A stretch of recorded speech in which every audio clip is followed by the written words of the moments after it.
이 시간 나눈 하나님 말씀은 창세기 16장 7절부터 11절까지 말씀입니다. 창세기 16장 7절부터 11절 말씀 우리 한 절씩 교독하고 11절은 합독하도록 하시겠습니다. 제가 먼저 받들어 읽겠습니다.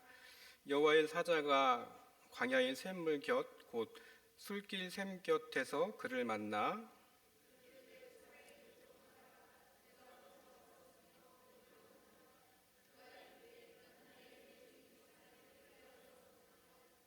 여호와의 사자가 그에게 이르되 내 여주인에게로 돌아가서 그 수하에 복종하라.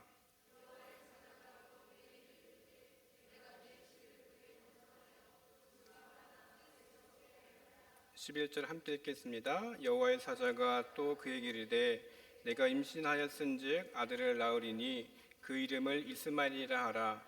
이는 여호와께서 내 고통을 들으셨음이니라. 아멘. 네, 우리 옆에 분과 인사하시겠습니다. 참 잘 오셨습니다. 네. 여러분들 즐겨 보셨던 영화, 책 많이 있죠. 거기에 등장하는 인물들 중에 아마 생각나는 인물들이 한두 명씩은 꼭 있을 것입니다. 아마 전에 읽었던 책, 드라마, 영화 한번 곰곰이 생각해 보세요. 아마 관심이 있었던 인물들이 한 명쯤은 꼭 있을 거예요. 지금 보시는 드라마나 영화에서도 아마 관심 가는 인물들이 있을 겁니다. 그런데 때로는 이 등장인물 중에서 주인공 말고도 주인공 옆에 등장하는 인물들에게도 관심이 가는 경우가 종종 있습니다. 우리가 흔히 이야기하는 조연들, 주인공 못지않게 감초 역할을 하는 그런 조연들이 있습니다. 제가 어렸을 때 즐겨보던 만화책 중에 하나가 있었어요. 여러분들 잘 아시는 아기 공룡 둘리 잘 아시죠? 아기 공룡 둘리. 거기에 등장하는 인물 중에 하나가 여러분들 고길동 아세요? 들어보셨죠, 여러분? 여러분들 보신 분 중에 제가 어렸을 때 기억으로는요, 이 고길동이라는 인물이 둘리와 그의 친구들을 막 구박하고 집에서 어떻게든 내쫓기 위한 조금 못된 인물로 저는 그렇게 생각을 했습니다. 그런데 좀 시간이 지나고 이제 인터넷이나 이런 데서 이런 사진이 올라왔더라고요. 한번 사진 한번 보여주시겠어요? 뭐라고 써 있어요? 둘리보다 고길동이 불쌍해지면 너도 어른이 되는 거다. 그렇게 쓰인 글자를 봤습니다. 그거 보면서 다시 한번 생각이 들더라고요. 야, 맞다. 어린 시절 내가 만화 속에서 엄마와 헤어진 둘리가 가장 불쌍했지만 시간이 지나면서 이 고길동이라는 삶, 어떻게 보면 우리 아버지들의 삶이거든요.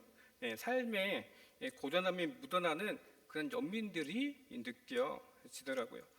그래서 이처럼요, 우리가 때로 읽었던, 봤던 인물들, 우리가 스쳐 지나갔던 인물들이 시간이 지나면서 재해석되고 다시금 눈에 들어오는 경우가 있습니다. 오늘 본문에 나오는 이 하갈도 그런 것 같아요. 여러분들 성경 읽으시면서 창세기 16장하고 21장 이 두 장밖에 나오지 않습니다. 여러분들이 보실 때 이 하갈이라는 인물이 대부분 사람들은 그냥 스쳐 지나가는 성경의 주변 인물들로만 여겨지진 않으셨는지 한번 생각해 봤으면 좋겠습니다. 성경에 다른 많은 인물이 등장해요. 그런데 우리가 다른 인물에 비해서 쉽게 지나가는 인물이지만 이 하갈은요, 우리에게도 다시 한번 돌이켜서 생각해서 곱씹어 보면 큰 의미를 주는 인물임을 우리가 볼 수가 있습니다. 여러분들 하갈 많이 들어보셨을 거예요. 여러분들 잘 아시는 대로 하갈이 사라를 대신해서 아브람과 동침하여 아이를 임신하게 됩니다.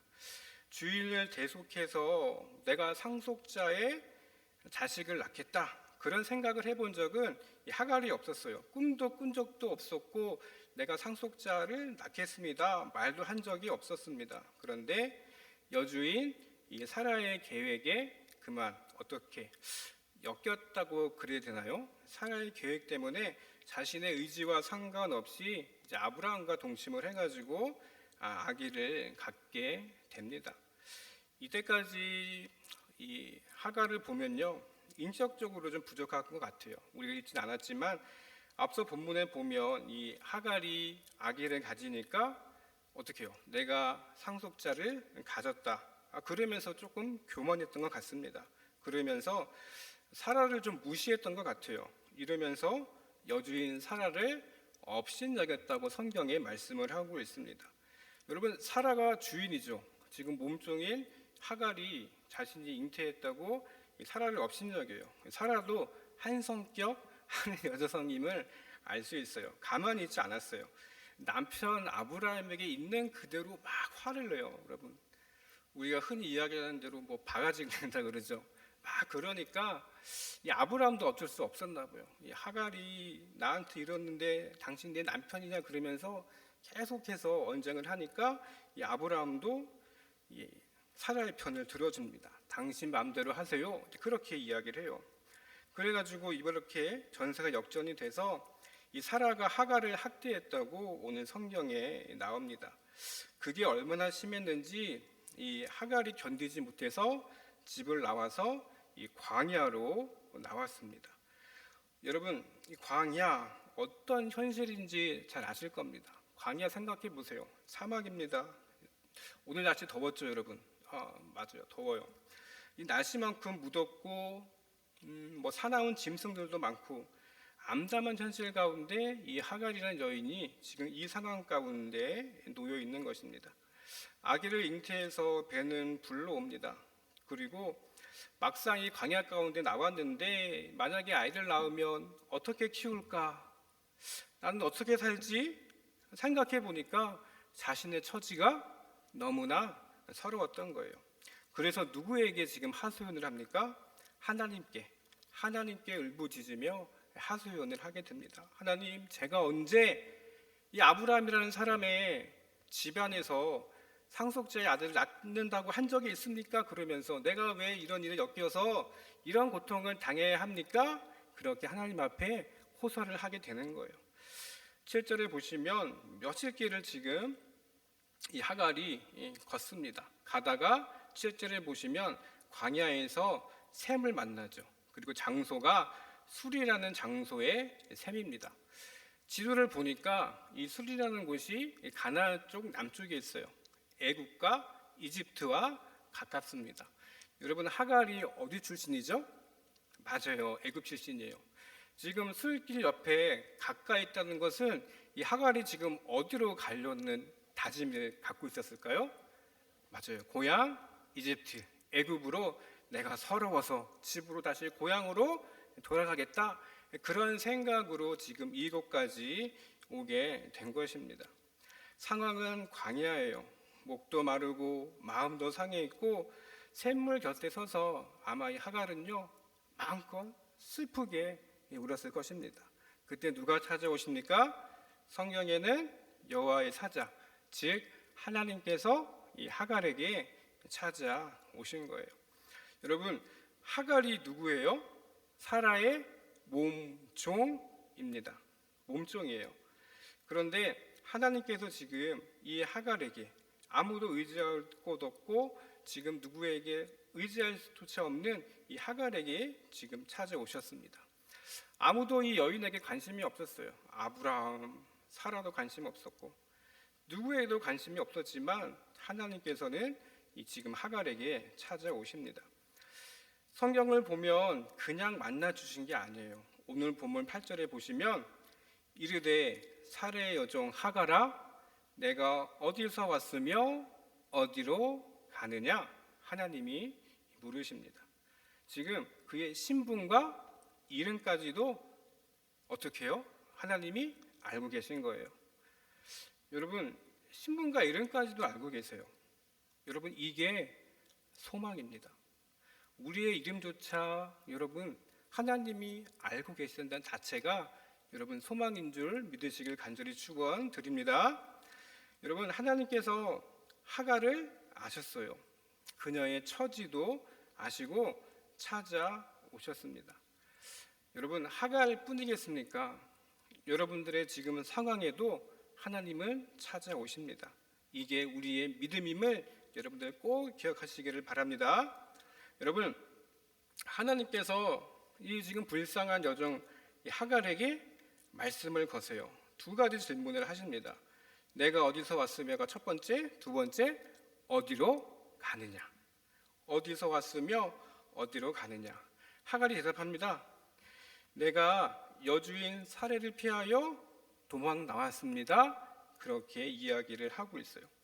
첫 번째 질문에 대해서, 그러니까 내가 어디서 왔냐? 그렇게 물으니까 하갈을 사라를 피해서 도망갔습니다. 그것까지는 대답을 해요. 그런데 두 번째 질문, 어디로 가느냐에 대해서 하갈은 아무 말도 하지 못하고 있습니다. 무슨 뜻입니까? 지금 아무런 소망이 없다는 거예요. 어디로 갈지도 모르고 이 광야에서 집으로 갈 수나 있을까? 이집트에 가면 나를 받아줄 식구가 있을까? 막 그런 여러 가지 생각들 때문에 아무런 소망, 할 게 없다는 것을 지금 이 하갈을 통해서 우리가 보게 됩니다. 여러분, 하갈은 광야에 나왔어요. 이 광야를 통해서 고향인 이 이집트에 갈지 안 갈지 보장도 없었습니다. 소망도 없고 절망적인 상황 가운데 지금 이 하갈은 위태한 상황 가운데 놓였습니다. 이런 하나님이 이 하갈에게 찾아오셨습니다. 그러면서 말씀하십니다. 하갈아, 너 그러지 말고 집으로 돌아가거라. 그리고 사라의 권위에 순종해라. 그러면 너의 자손을 많게 해서 숫자가 많아질 것이다. 하나님이 말씀하셨습니다. 처음에 그 말을 듣고 하갈이 속으로 무슨 소리인가 했던 것 같아요. 그런데 그 마음을 아셨는지 하나님께서 이 하갈에게 확증을 주십니다. 그리고 그에게 태어날 아들의 이름도 지어주십니다. 창세기 오늘 11절, 우리 11절 말씀 한번 같이 읽어보실까요? 11절 말씀, 자 시작.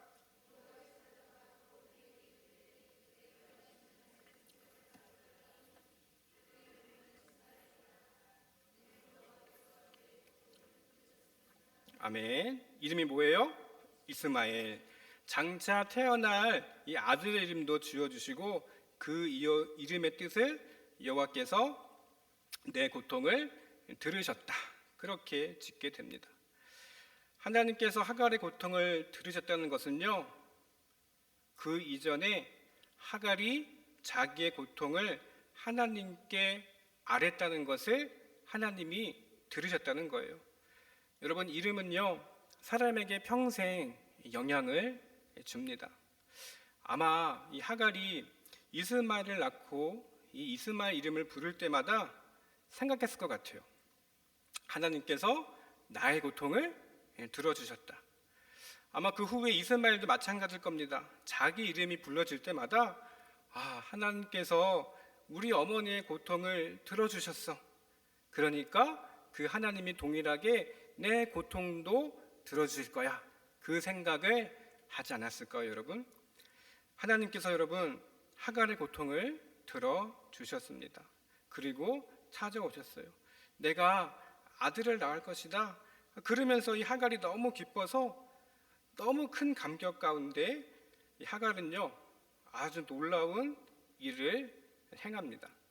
오늘 읽지 않았지만 13절에 이렇게 말씀합니다. 우리 창세기 16장 13절 같이 한번 읽어보시겠습니다. 시작.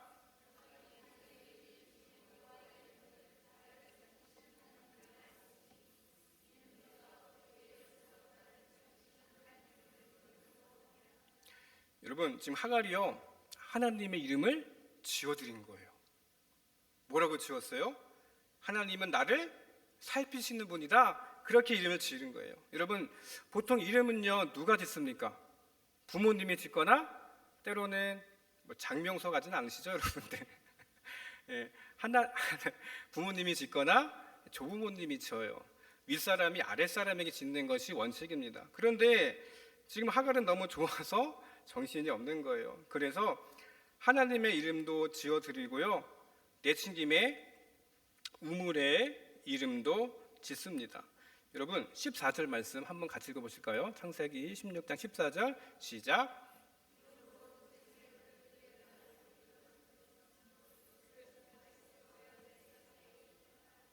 우물의 이름이 뭐예요, 여러분? 부엘라 헤로이. 나를 살피신 하나님을 만난 우물이란 뜻입니다. 하갈이요, 너무 기쁜 거예요. 그래서 하나님의 이름도 지어드리고 우물의 이름도 짓습니다. 여러분, 사람이 어떻게 감히 하나님의 이름을 이렇게 명칭을 지어드리겠습니까? 행동을 보면 야, 어떻게 저럴 수 있어? 막 그렇게 여길지 모르지만 여러분, 이 하갈이요, 살아가면서 사람에게 상처받고 또 집을 나오고 또 광야이고 도무지 살지 못할 것 같았지만 그 하나님께서 자기의 고통과 아픔을 아시고 들으시고 나에게 찾아오셔서 그 하나님 때문에 정말로 감격스러워서 지금 기쁜 나머지 이런 행동을 하는 거예요. 여러분, 하갈이요, 하나님 말씀을 들었습니다. 그리고 듣고 다시 집으로 갔을까요? 안 갔을까요? 집으로 갔어요. 갔다는 것은 하나님 말씀에 순종했다는 것입니다. 여러분, 누구나 하나님 말씀을 다 듣습니다. 우리가 기도하면서 말씀 들으면서 또 성경을 보면서 듣습니다. 그런데 들은 말씀대로 순종하는 사람들은 그렇게 많지 않습니다. 그런데 오늘 본문에서 하갈은요, 하나님 말씀을 듣고 순종합니다. 그래서 다시 집으로 돌아가요. 예전에는 자기가 이 사라보다 먼저 아기를 가졌다고 이 사라를 깔봤습니다. 그런데 지금은 바뀝니다. 자랑하지 않고 자신을 못살게 굴었던 이 사라에게 복수했다는 말은 나오지 않습니다. 여러분, 이제부터 하갈의 관심은 오직 누구에게만 있다는 것을 우리가 알 수가 있습니까? 오직 하나님께만 있다는 것을 보게 됩니다. 자신을 속상해하게 한 여주인, 그런데요, 재미있는 것은 환경이 바뀐 것이 아니에요. 누가 바뀐 겁니까? 하갈이 바뀐 거예요. 하나님의 약속을 신뢰하고 또 하나님을 믿은 거예요. 여러분, 신앙생활이라는 게 그런 것 같아요. 내 관심을, 내 마음의 초점을 하나님께 맞추는 것이 신앙생활입니다. 그런데 그동안 사람 보고 환경 보고 속에 속상한 일이 있었지만 사라는 이제 하나님 붙잡으면서 관심을 갖는 그런 진짜 신앙인이 되었습니다. 여러분, 하갈이 집으로 돌아올 때 하나님께서 이렇게 약속하셨나요? 집에 돌아가면 사라가 착하게 변해 있을 거야. 약속하셨나요? 성경에 나와 있지 않아요. 아브라함이 너를 아주 반갑게 환대해 줄 거야 하고 얘기가 나왔나요? 안 나왔습니다. 집에 가도 여전히 사라는요, 못되게 굴었을 거예요. 아브라함은 아마 아내 사라의 눈치를 보지 않았을까 생각이 듭니다. 그럼에도 불구하고 하갈은요, 집으로 돌아갔습니다. 하나님 말씀에 순종했습니다. 아까도 방금 전에 말씀드렸습니다. 하나님 말씀을 듣는 사람은 많지만 말씀대로 순종하는 사람은 많지가 않습니다. 하나님 은혜를 진짜로 경험한 사람은 말씀에 순종합니다. 그 말씀이 설령 부담스럽고 마음에 안 들고 이해가 안 돼도 이것이 하나님 말씀이니까 그 말씀에 순종하는 것이 진짜 신앙입니다. 여러분들 잘 아시는 대로 하갈이 집에 돌아와서 얼마 시간이 지나지 않아 이스마엘을 낳게 됩니다. 이스마엘, 하나님이 나의 고통을 들으셨다. 여러분, 그 후의 일을 한번 생각해 봤으면 좋겠습니다. 과연 이 이스마엘과 같이 살면서 이 아브라함과 사라 마음이 어땠을까요? 돌아온 하갈을 통해서 하나님이 나의 고통을 들으셨다. 이 이스마엘을 보면서 본인들도 한편으로 마음에 부끄러움이 있지 않았을까 생각이 듭니다. 여러분, 아브라함 사라 보세요. 자신들의 고통, 자신들의 문제 하나님께 물어보지 않고 급한 마음 가지고 자기 생각대로 하갈을 취했습니다. 그래서 하갈을 아브라함과 동침하게 하고 지내다 보니까 사라 마음에 안 들어서 하갈을 내쫓고 이러다 보니까 하나님의 본질적인 그 약속은 사라지고요, 비본질만이 가득해지게 됩니다. 여러분, 상한 감정만 이렇게 올라오다 보니까 사라가 하갈을 학대한 일이 벌어지게 되는 것입니다. 하지만 이번만큼 하갈은 달랐어요. 광야에서 하갈은 하나님께 부르짖었습니다. 그리고 하나님께서 찾아오셨어요.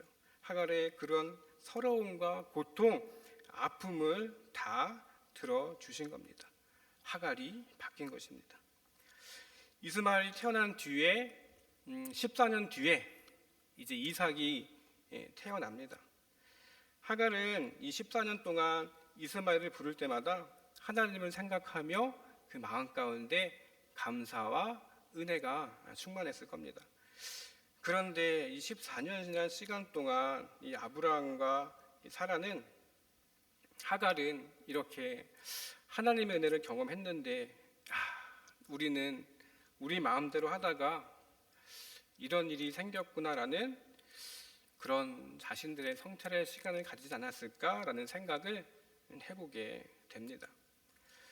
이런 14년이라는 시간 후에 충분히 자신들의 자신들을 성찰할 시간을 가진 후에 하나님께서는 이 아브라함 부부에게도 잘 아시다시피 아들 이삭을 허락해 주십니다. 여러분, 우리 삶에도 때로는 원치 않고 또 예상치 못한 문제, 고통이라는 이름으로 찾아올 때가 있습니다. 하지만 그 문제 앞에 어떤 사람은요, 오늘 본문에 나온 사라처럼 잘못된 선택을 하는 사람도 있습니다. 어떤 사람은 이 하갈처럼 이 고통의 문제 때문에 하나님을 깊이 만나는 사람도 여러분 있습니다. 여러분, 예수님의 제자들 보십시오. 어떤 문제, 큰 고통이 왔을 때 제자들은 도망쳐 버립니다. 여러분들 잘 아시는 욥을 보십시오. 고통이 왔지만, 귀로만 내가 들었지만 하나님을 눈으로 봤다고 고백을 합니다. 성경은 우리에게 말씀을 분명히 합니다.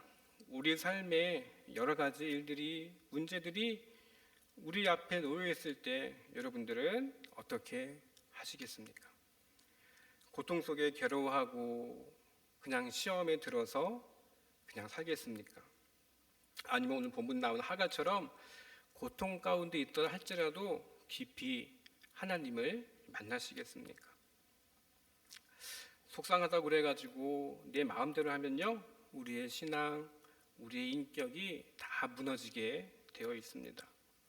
여러분, 하나님께 더 가까이 가시는 그런 훌륭한 믿음의 사람들이 되시기를 간절히 축원드립니다. 여러분, 마지막으로 말씀을 정리합니다. 여러분, 우리들이 생각하고 결정한 문제들이 참 많이 있습니다. 기쁜 일도 있고 또 어려운 일도 있습니다. 내가 무엇을 선택합니까? 또 무엇을 결정합니까? 여러분들, 결정의 문제 앞에 우리는 항상 서 있는 것이 우리의 인생입니다. 그런데 그 문제 앞에 잘못된 선택을 한 사람도 있지만 어려운 가운데 하나님을 만나서 더 잘된 하갈도 있다는 것을 여러분들 기억했으면 좋겠습니다. 광야라는 그런 막다른 길에서 우물을 주신 하나님께서 우리가 부르짖으면 우리를 회복시키고 더 잘되게 하시고 또 주님을 만남을 통해서 더욱더 깊어지는 신앙인의 모습을 만들어 주신다는 것을 기대하시면서 주님 앞에 더욱더 칭찬받는 우리 귀한 고려교회 성도들이 되시기를 주님의 이름으로 간절히 축원드립니다.